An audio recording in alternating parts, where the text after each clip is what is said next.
All right, so in our last video, we worked on validating our code. And so in this video, we're going to take it a step further, and we're going to give our user a little bit more information rather than just a flashing cursor. So let's see how we might be able to do that.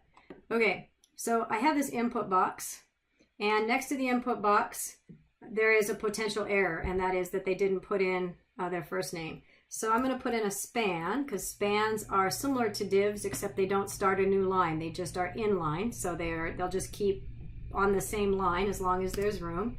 So a span, I'm going to give it, let's see, what shall I do? I'm going to give an ID of error name. Error name. There we go. And then in between the span, I'm going to put something silly at the short run like oops, because they made a mistake, which isn't very meaningful, but we're going to build on it in a minute. So you'll see that the span enabled us to be inline. I'll just give this a quick demonstration in case that's not obvious. If we had done a div, div's going to start on a new line, but I want the error message next to the element, so I'm going to make this a span. Okay, and then oops is only valid if they didn't do it correctly. So what we're going to do then, I'm just going to put an inline style. I don't know that this is the best, but for the way I'm doing the video, you've done CSS before, so it should be pretty obvious. But I'm going to just style display none. So it's there, but they just can't see it in the beginning. Okay, fantastic. And so I think you see where this is going. So if then we have this error, so this is from the last video, the user did not put in a value. We set the focus to that field. We set the background color to a pink. And now what I'm going to do is do a form, and then I guess I need to get element by ID, right? So document, get element by ID, element by ID. Gotta really spell that one correctly, huh? And then the name of that was error name, okay? Error name. There we go. Dot style, dot display equals, we're going to make it inline. Okay, so let's see if that works. So I'm going to refresh and hit click, and there it is. So now we can see how we can toggle that on and off. But that doesn't really have much meaning, does it? So let's do this instead. I'm going to do a var name equals document get element by ID. So let's do this.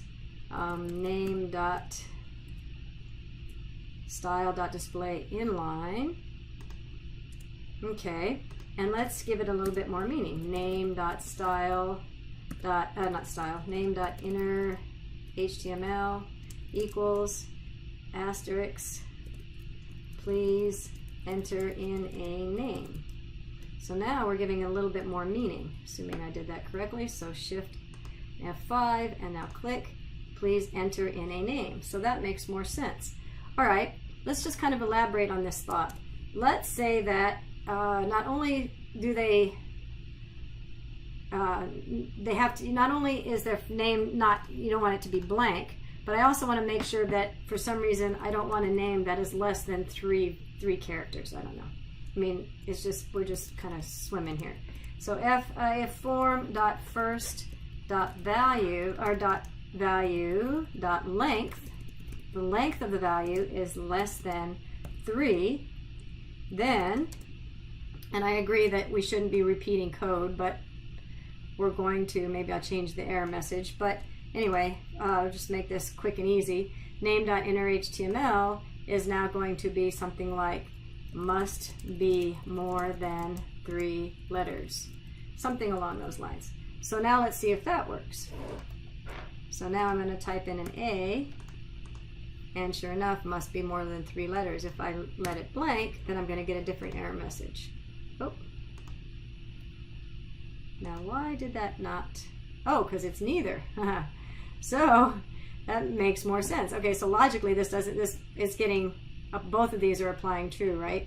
So it is definitely equal to, okay, so what happened was it was equal to blank, bad example, but you get the idea.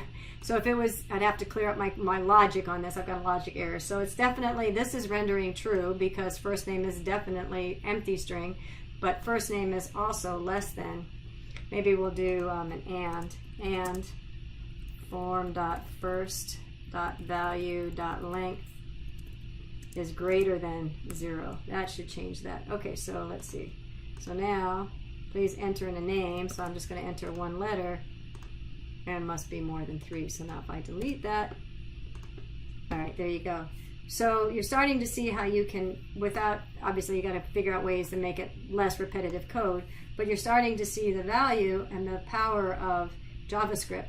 And so now we know that we're going to get valid data before we end up sending this data. So if I type in something that's longer, then both of those errors should clear, and we've got the thank you page.